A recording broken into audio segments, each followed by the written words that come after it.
Hello everyone, it's Larika here.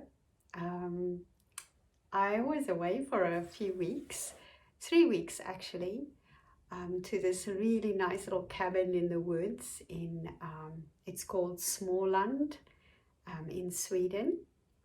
Oh, it was just so lovely. It was amazing to see how the season changed into spring.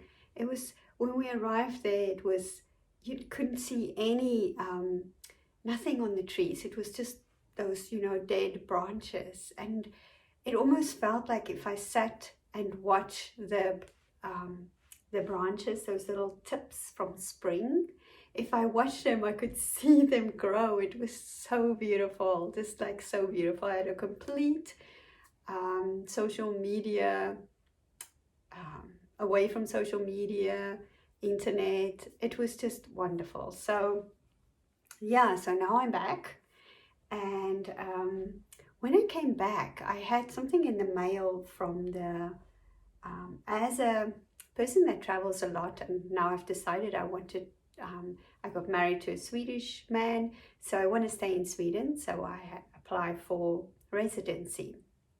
So I finally got my letter to say I can go and go for a photo and fingerprints for my residence. I've been approved for Swedish residency, so I'm so happy. So I had to go there this morning, have my photo taken, fingerprints, and it made me think, because I was like sitting having my meditation and trying to just do my normal thing, get back in my routine before we left this morning.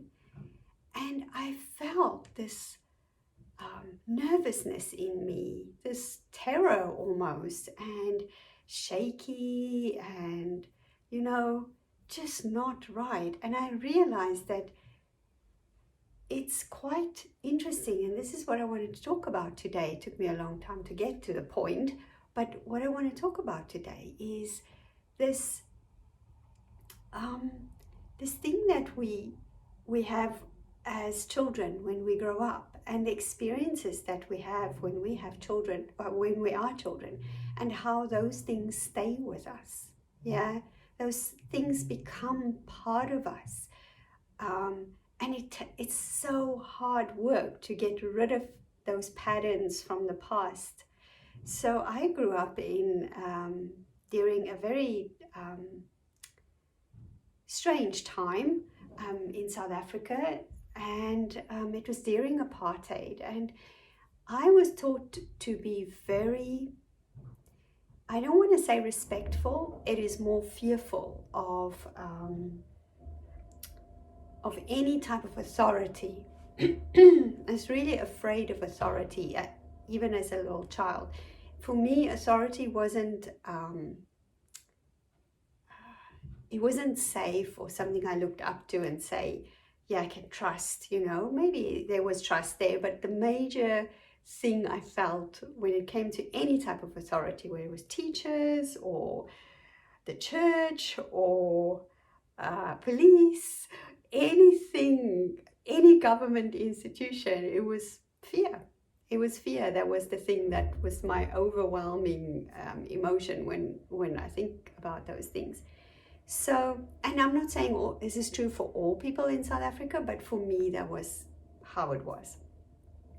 So I have brought this with me into my grown-up life, my entire life, basically. And it's only the last maybe 8 years of my life, maybe a bit more, that I started to question these things and really start looking at these things as to, these patterns that I have that keep on repeating themselves in my life.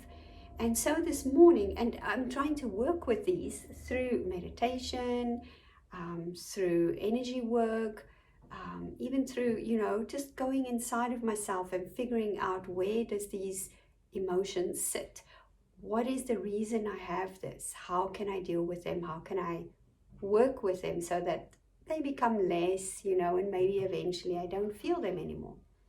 So I yeah, so I was sitting there this morning thinking, wow, I wonder how many people have that as well in their lives. That, there's something that happens or a pattern that you developed in your childhood, and then you just literally, it stays with you throughout your life, and it just maybe becomes even more ingrained or engraved or whatever that word is in English, that into you. Because I literally, whenever I get into any authority situation, whether it's just go and get my photo taken and fingerprints for something really positive, I get this tremor and I get this like this fearfulness. My heart beats fast, I'm getting warm, all those kind of symptoms, which is so funny. So yeah, and it's less than what it was, I think, when I was, over the years. But I think sometimes I still get that punch of it. And this morning I completely got that. And just trying to work with these things is for me very important. It's the same as what I'm doing with trying to work with my emotions. And I guess this is part of that, working with emotions and finding your patterns and see how you can shift them or break them. And for me, the main thing that I can say that has helped me has been meditation.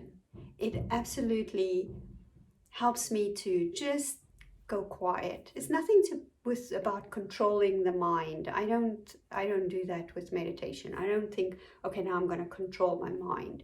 It is just going quiet so that you can get a moment to breathe. You get those moments where you can teach yourself to pause, to not go off in this like a runaway horse with your mind.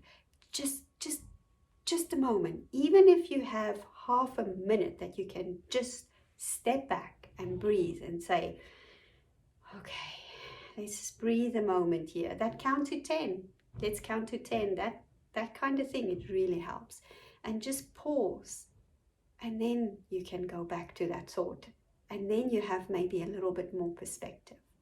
So that was just what I wanted to talk about.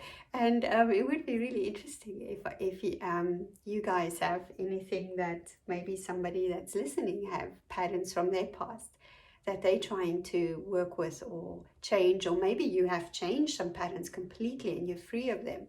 It would really be interested to hear if there's anybody with something like that, and if you want to share it in the comments, feel free. And I also want to invite you to my weekly meditation sessions that I have on Zoom every Sunday. I will link for more information below on my website in this video. So yeah, I'm also going to make a long video about our 3 weeks away, because I didn't post anything. So I took a lot of photos and I did little videos. So I'm going to make one big video about this spring in Skåne. As like a road trip or getaway. So we'll see when I'm going to finish with that, because it's quite a lot of work. Yeah, so okay, have a wonderful day and thank you for listening. And I wish for you love, and I wish for you peacefulness and health. Okay, bye for now.